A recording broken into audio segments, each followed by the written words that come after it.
आइए तो आज सीखते हैं टिश्यू के बारे में। ये बायो या बायोलॉजी का एक बहुत इंपॉर्टेंट टॉपिक है। तो सबसे पहला सवाल कि टिश्यूज क्या होते हैं। टिश्यूज हम किनको कहते हैं? A group of cells with similar structure and similar properties are called tissues.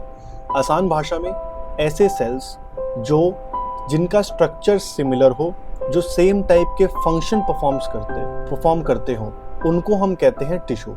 ऐसे ही किन्हीं भी रैंडम सेल्स को इकट्ठा करके हम टिश्यूज नहीं बनाते। सेल जुड़ते हैं तो टिश्यू बनता है, टिश्यू जुड़ते हैं तो ऑर्गन बनता है, ऑर्गन जुड़ते हैं तो ऑर्गन सिस्टम बनता है, और जब ऑर्गन सिस्टम जुड़ते हैं तो एक इंडिविजुअल बनता है। टिश्यू दो टाइप के होते हैं, एक जो पेड़ पौधों में पाए जाते हैं जिनको हम कहते हैं प्लांट टिश्यू, एक जो एनिमल्स में पाए जाते हैं जिनको हम कहते हैं एनिमल्स टिश्यू।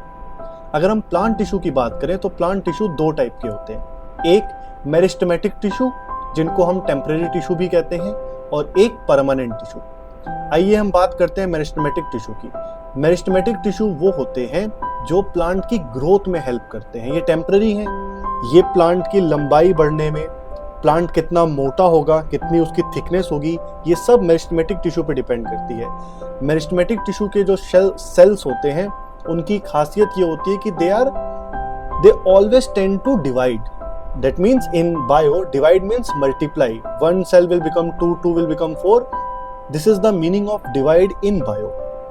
तो मेरिस्टेमेटिक टिश्यू प्लांट के अंदर तीन टाइप के होते हैं, apical, intercalary and lateral.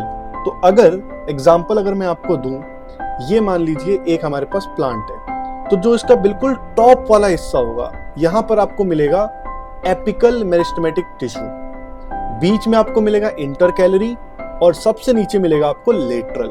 Apical और इंटरकैलरी दोनों प्लांट की इलोंगेशन में हेल्प करते हैं। On the other hand lateral plant के लेटरल साइड पर प्रेजेंट होता है, जिसको हम कैम्बियम भी कहते हैं आसान भाषा में, और ये प्लांट की गर्थ या थिकनेस को बढ़ाता है।